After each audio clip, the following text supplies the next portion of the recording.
一文一武兄弟倆都喜歡鄰家小妹白月亮，三個人一起長大。忽然有一天，月亮姑娘說什麼也不理這哥倆了。兄弟二人十分煩惱，疑惑不解，請教父母。爹娘告訴他們，你們三個人都已經17歲了，是大人了，男女有別，月亮姑娘當然不能再和你們一起玩耍了。弟弟不肯罷休，娘，那您說我們得怎樣做才能繼續和月亮一起玩呢？他們的娘扑哧一樂，眼睛瞅着丈夫，一手拉着一個兒子，除非呀，你們把月亮姑娘娶進門來，給我們當兒媳婦。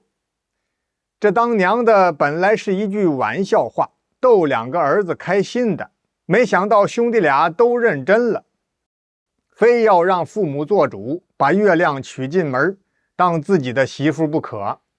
這下子歐陽老夫妻可犯了難了。怎麼到月亮家去求親倒是可以，但是自己這倆兒子是雙胞胎，一般大，長相身形完全一樣，給老大提親傷老二的心，給老二提親也會讓老大難過，手心手背都是肉，這該如何是好啊？歐陽老先生就想讓倆兒子比試比試，給更優秀的一個去提親，不行。老大歐陽文自幼習文，出口成章；老二歐陽武從小練武，18般兵器樣樣精通。雖然都很優秀，可他倆沒有可比性啊。隔牆有耳，這件事情被鄰居白員外知道了。白員外覺得歐陽這一家人啊很有意思，他啞然一笑，整理了一下衣冠，邁步就走進了歐陽家。歐陽賢弟，我給你出個主意吧，要想娶我家女兒啊，必須得考中秀才。你這2個兒子不是嗎？不管是習文還是練武，誰能考中今年的秀才，我就把月亮許配與他。嘿，這真是個好主意。最近科考的日子就要到了，可以讓兄弟倆分別參加文武考試。閒言少敘，歐陽文和歐陽武這孿生兄弟2人分別參加文武縣試，之後就是府試，都是成績優異，就等着來年的院試了。院試如果再能通過，那就是秀才了。不過挺難，參加的人有幾百名，錄取名額卻不過10-20名。這兄弟2人考秀才，爭着娶白月亮姑娘做媳婦的事情，鄉親們都知道了。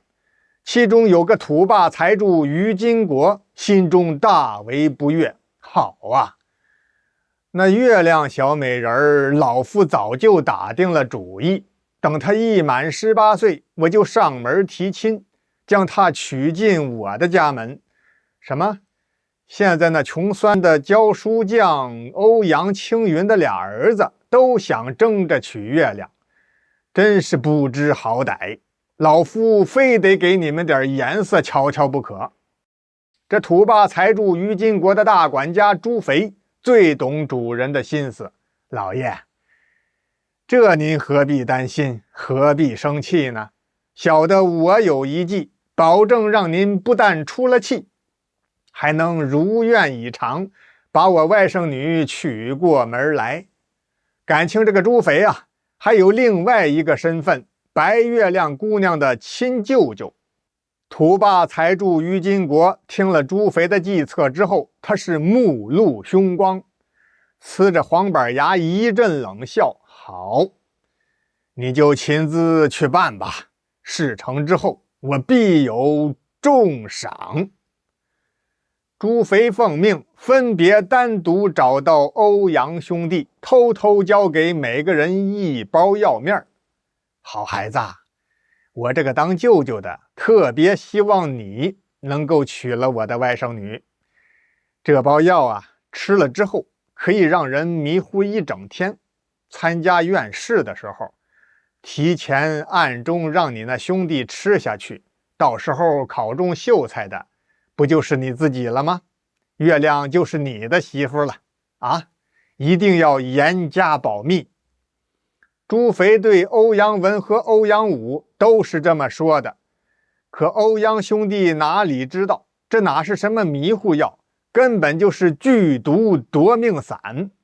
只要是吃那麼一點點，當即會七竅流血而亡。哥倆都偷偷懷揣着藥包，就一同上路趕考去了。提前一天到了府城，住進客棧之後，一夜無話。第二天吃早餐的時候，兄弟倆都是偷偷的，趁着对方不注意，給哥哥弟弟的湯碗裡邊撒進去了一包藥面。就在吃完了油條，歐陽文和歐陽武分別端起碗來要喝湯的時候，兄弟倆的心同時一顫。哎呀，再怎麼着也不能为了自己想要娶心愛的姑娘，就用這種卑劣的手段害了哥哥弟弟的前程啊！哥哥，弟弟，這碗湯不能喝。兄弟倆同時阻止對方喝湯，哥倆多聰明啊，心照不宣，就全明白了。一定是那個朱肥分別向我們兄弟倆說了同樣的話，給了同樣的迷糊藥啊。於是歐陽兄弟倆這碗湯就都沒喝，直接起身去趕奔院士的考場了。兩人在文武考場又都是發揮得很好，高高興興回到客棧退房，準備回家等消息。一進客棧門就聽說了，他們兄弟早上剛走，有一條狗和一隻貓分別爬上桌子，喝了幾口他們沒有喝的那兩碗湯，只是片刻之功，那貓和狗啊都是七竅流血而亡，湯裡有劇毒。兄弟倆倒吸了一口涼氣，哎呀，幸虧沒喝，要不然我們兩兄弟就和那貓狗一樣啊。回到家，一開始兄弟倆誰也沒敢跟父母提這事兒，直到數日之後，院試結果出來了，哥哥歐陽文中了文秀才，弟弟歐陽武中了武秀才，兄弟倆都是高中。在這喜悅之餘，父母又發愁了，到底該替哪個兒子上那白家去求親呢？爹娘，你們先別發愁這個了，我們去參加考試之前，那白月亮的舅舅朱肥給了我們兄弟一人一包毒藥，是這麼回事。哥倆就把來龍去脈、毒死了貓狗的事情全向父母說了。父親歐陽青雲老先生一拍大腿，可惱、可惡、可恨，這是要讓老夫斷子絕孫吶！好狠毒的朱肥！二話沒說，歐陽老先生就把這件事情一五一十的全告訴了鄰居白員外。白員外喊來了朱肥對證，朱肥一害怕，就把這件事情是他受了他的主子土霸財主於金國的指使的原因全都說了。白員外這麼一聽，他是勃然大怒，大罵小舅子朱肥不是東西，土霸於金國禽獸不如，起身就要到官府去告狀。夫人朱氏跪下求情，老爺，我們從小父母雙亡，弟弟與我相依為命長大，他雖然犯了錯，可畢竟沒有造成什麼後果啊，你就饒了他吧。白員外對夫人感情很深，他嘆了一口氣，有些左右為難。趁着這個時機，朱肥就溜走了。回去之後，他收拾東西，打算逃跑，遠走他鄉。跑？土霸於金國哪能讓他跑啊？早就盯着他呢。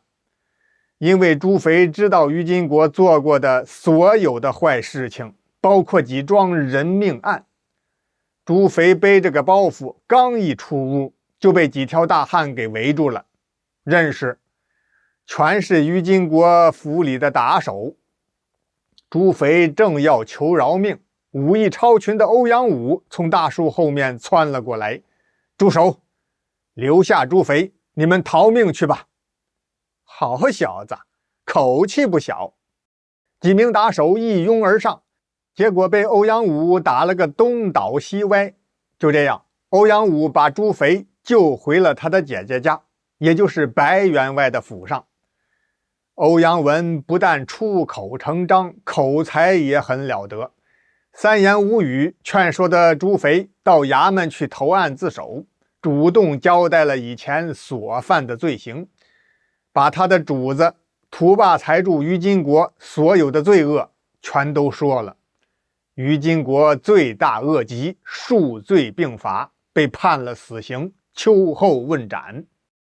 朱斐有立功表現，且是从犯，被从轻發落，只判了3年勞役。惡人算是被解決了，可是問題依然存在。如今歐陽兄弟都是秀才，婚事還是無法取捨啊。姑娘白月亮也是聰慧過人，她出了個主意：你們弟兄2個可以繼續參加科舉考試，考中舉人再考進士。總而言之，誰能有本事第一個成為朝廷命官，我就嫁給誰。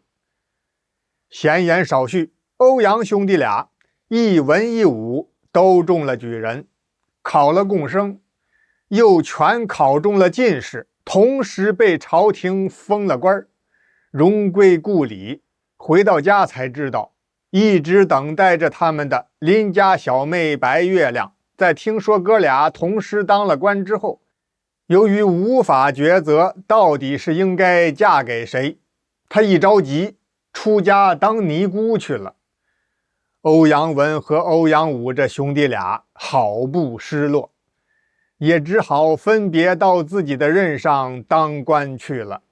哥哥歐陽文做了一位縣令，不久之後，由於提親的人太多了，他也就只好胡亂點頭，娶了一房妻子。弟弟歐陽武當了一名將軍，上任之後，說沒提親的人啊是更多。可是呢，他有點死心眼兒，發誓除了白月亮是終身不娶，把說媒的全給打發走了。不久之後，邊境有了戰亂，歐陽武請令出征，半年後奏凱還朝，一路上敲着得勝鼓，唱着得勝歌，正行軍趕路呢。報，啟禀大將軍，前面有一女子攔路，說是您的夫人。啊，豈有此理！本將軍從未娶妻，哪裡來的夫人？把女子叫過來一看，明白了，感情是鄰家小妹白月亮。傳說她出家當了尼姑啊，那是假話，也是沒辦法的辦法，因為弟兄倆都是中了進士當了官，沒法選擇了，只好用此種方式來留下這個最有緣的人。歐陽武和白月亮一同回到京城，舉行了婚禮。